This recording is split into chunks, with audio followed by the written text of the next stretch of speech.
Shadows over Bastion. 1.1 The Vote of Shadows. The chamber lights dimmed as the council doors sealed. Above the long crescent table, a glowing hollow map of human space rotated slowly. A red dot pulsed on the moon designated Fort Bastion.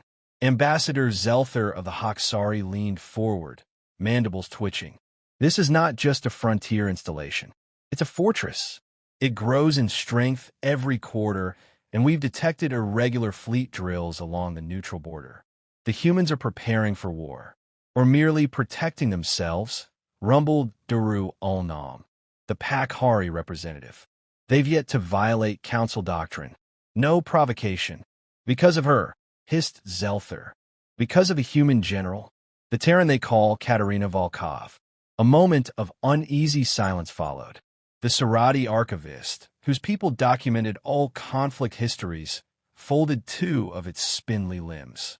Among some outer colonies, she is spoken of as Baba Yaga. A few counselors chuckled, but the archivist continued, flatly. This is not a title. It is a name of fear, a myth their kind once told to scare children. The Witch of the Woods, the Walking Death. And the humans gave this name to a general? Doru scoffed. No, the archivist replied. She earned it. Zelther slammed a clawed hand on the table. We cannot allow this to continue. I propose covert elimination. No declarations. No fingerprints. Just disappearance. The vote passed. Unanimously. 1.2 Zareth, 9 descends. The transport shimmered into the shadows above Fort Bastion's upper stratosphere, masked by gravitational shear. Inside, Team Zareth, 9 Haksari elite assassins, prepped in silence. 10 of them, clad in reactive armor, with subneural comms and venom-sheathed monoblades. Target is human female. 43 Terran years. Former child soldier. No augmentations. Operates without visible guards. Should be a routine snatch or kill. They dropped, landing pods embedded into Bastion's western wall with muffled impact. The assassins flowed like liquid shadow through the base's halls, bypassing drones, slicing into control panels with precision. One by one, they reached Section V12. Her quarters. Open, came the silent order. The door slid open on oiled hinges. Darkness. Stillness. And then, movement. One assassin's feed went dark. Another shrieked, high and guttural. Not a human scream. A Haksari death cry. The leader, Agent Silas, activated thermal scan. Nothing. Then his HUD flickered. A message appeared across the team's shared feed. You came at night. I was waiting. Silas spun, only to find the room empty. Another team member vanished from sensors. Heartbeat spiked, breathing distorted. Suddenly, silence. No visuals. No signals. Then only Silas remained. He turned slowly, and she stood there, unarmored, just a robe and cold gray eyes. Katerina Volkov. She moved faster than thought. The monoblade in her hand was his. The feed cut to static. 1.3 The witch stirs. Volkov sat cross-legged on the floor, steam rising from her teacup. The bodies were already cooling. She hadn't even broken a sweat. A single drone hovered near her shoulder, scanning for contaminants. Another night. Another lesson. She spoke softly to no one. The room's AI chimed. Would you like to report an incident? No. Let the council guess. Let them wonder. She stood and stepped over the limp, armored corpses, now neatly stacked by the corner. A courtesy. Outside, Bastion's lights flickered briefly. She walked into the war room. Her second-in-command, Major Reyes, was already reviewing satellite data. They tried to mask the drop with ion scatter, he muttered. Bold, or desperate, she said. They're testing our patience. Reyes paused. Should I issue a retaliation protocol? Volkov sipped her tea. No, not yet. Send the wreckage to one of their border satellites. With a note. What note? She smiled faintly. Next time, send more. 1.4 Council panic. The fragments of Zareth 9's final feed reached the council 3 days later. Zelther reviewed the visuals obsessively. Only darkness, flickering shapes, shadows darting too fast. None of their own soldiers made visual contact. No clear record of Katerina Volkov. Only the message etched into the wall near the last team member's body. Boo! It wasn't a threat. It was mockery. The Haksari ambassador shrieked in fury and fear. She's toying with us. She is destabilizing morale, murmured the Sarati archivist. My analysts report that in 3 outer colonies, junior officers have begun invoking the Baba Yaga title when issuing field orders. It's becoming a cultural phenomenon. Then crush it. Zelther snarled. The council head, a 3-minded symbiote known as Trellian, tilted its shared body thoughtfully. We'll send a more diverse force. Multi-species. Adaptive command. Capture, not kill. And what if they fail? Doru asked grimly. They won't. But doubt lingered in the chamber like a fog.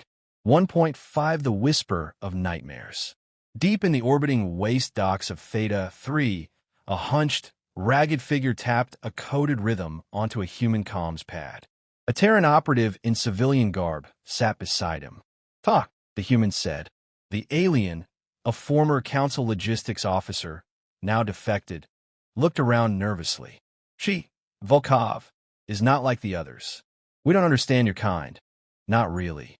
You're not the most advanced, or the strongest, but you invent monsters and then become them. What do you know of the Baba Yaga legend? The Terran asked. It was one of your stories, yes? A witch in the woods? A house with chicken legs? The alien shook his head. We studied her, you know. Hundreds of reports. She doesn't have augments. She's not telepathic, but she walks through slaughter untouched. Her soldiers follow without question, and the enemies that survive, they don't come back saying. He shivered. I was raised on council order. Logic. Efficiency. But I've read your history. Earth was a crucible of nightmares. And she's a relic of that? The operative asked. No, the alien said. She's the survivor of it. 1.6 The General's Doctrine. Katerina stood in the Bastion training hall, watching as cadets sparred under low gravity. Her steps were silent, every movement calculated, like death stalking the living. Reyes joined her. They think you're myth, he said. They need to. You could have gone into politics. Or retired. Why keep fighting? She watched a young soldier land a brutal sweep kick. I was forged in fire. Now I am the fire. If I disappear, they'll just try to control humanity again. Or destroy us. So you play the witch. She looked at him. Calm. I see. No, Major. I am the witch. She walked away, cloak swirling behind her. The war would come. But not yet. Let them whisper her name a little longer. Let the darkness grow teeth. Night falls on the hunters. 2.1 Operation Dusk Veil. The command deck of the Venerable Truth was saturated in cold light, a colorless hue favored by the Vishari species. Admiral Threx moved on 3 legs toward the central console as the Council's multi-species task force finished mobilizing. Haksari, Vishari, Sarati, and 2 Kith and Shock units, all species known for their ruthlessness. Authorization for Operation Dusk Veil confirmed. Threx croaked. Target, Human General Katerina Volkov. Codename, Baba Yaga. A Sarati adjutant spoke without emotion. Primary objective, capture. Psychological demystification. Threx's throat tendrils flicked in distaste. You mean humiliation. They think her legend gives humans power. So we strip her of the myth. Correct. Strip the legend, and their unity collapses. The ship curved into dark space near Fort Bastion's orbit. Cloaked insertion vessels launched in silence. Below them, the witch waited. 2.2 Fort Bastion reforged. Major Reyes paced along the corridor, watching final preparations. The fortress no longer looked like a functioning base. It looked like a trap. Volkov stood by the observation window, watching snow fall across the jagged mountains. They'll hit tonight, she said. Your source certain? They always strike at night. They think I only thrive in shadows. They're trying to turn my myth against me. And we let them? Volkov turned. We do better. We feed it. The fortress had been stripped to essentials. Lighting was rigged for strobe disorientation. Walls subtly restructured for confusion. Sound systems embedded eerie noises, children's laughter, wind howls, whispers of Baba Yaga in multiple alien languages. Auto turrets were hidden, drones silent. Human soldiers stood by quiet, stoic, each one handpicked by Volkov herself. Their only uniform, matte black armor, no insignia. Reyes exhaled. This isn't a defense. It's a haunted house. Volkov's eyes gleamed.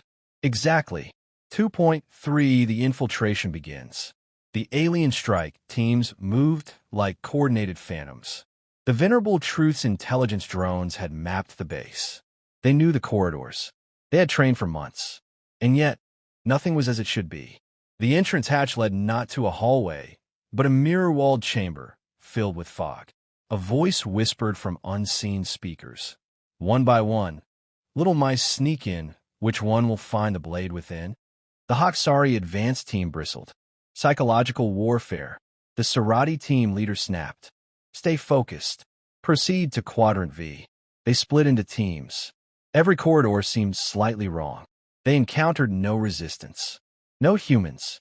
Just shadows, whispers, flickering motion at the edge of vision. Then one of the Vishari shrieked and began firing wildly. His body cam captured a blurred figure lunging from above, impossibly fast, before his feed went dark. Another team lost comms 10 minutes later. A high-pitched laugh echoed down the corridors. "Split up and find her," shouted the Kithen commander. From the walls, laughter whispered again. "Good. Let's play."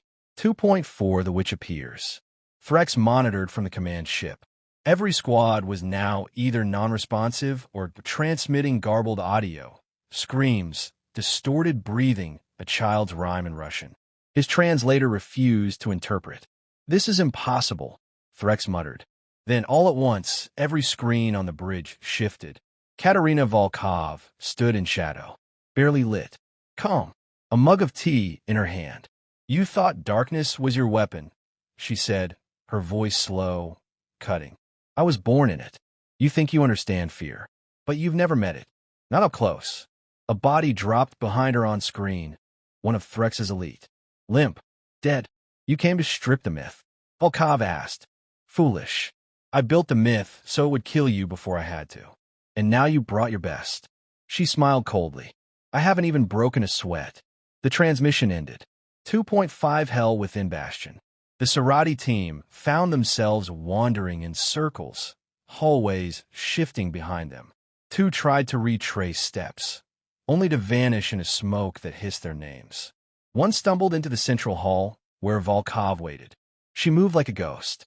She used no gun, only a blade and shadows. One by one, they fell. The last begged, "What are you?" She leaned close. "I'm the last story your kind tells before the lights go out." Slash. Silence. 2.6 A single survivor. Threx's fleet prepared to initiate orbital strikes when a signal beacon activated. One life form exiting Bastion's hangar. They retrieved him, Kithen warrior, once proud, now trembling. No visible wounds. But his eyes were wide, unfocused. He clutched something. A child's doll. "Which," he muttered. "She waits in the walls. She knew our names. She sang to us. Where are the others?" Threx demanded. The Kithen only began to laugh. He never spoke again. 2.7 The Council breaks. The footage reached the Council 7 days later. They viewed it in stunned horror. The legends of Baba Yaga had grown, now spreading beyond human colonies. Several outer species had begun refusing orders to engage Terrans. The Sarati archivist broke tradition and spoke out of turn. "You try to break the myth. But myths are not logic. They are belief. And belief spreads." Zelther demanded retaliation. Others voted for truce. Fear rippled through the chamber. A vote was taken again. Humanity would be left alone. 2.8 Epilogue. Tea in the dark. Volkov sat on the tower balcony of Fort Bastion. Snow fell in gentle silence. Major Reyes approached. "No activity on sensors," he said. "They've backed off. They learned. You think they'll try again?" She smiled without mirth. "Only once." She lifted her mug, steam rising. Down below, new cadets trained. Shadows watched them. Watched her. The legend had done its job. And now it waited in the dark, like her. Just in case.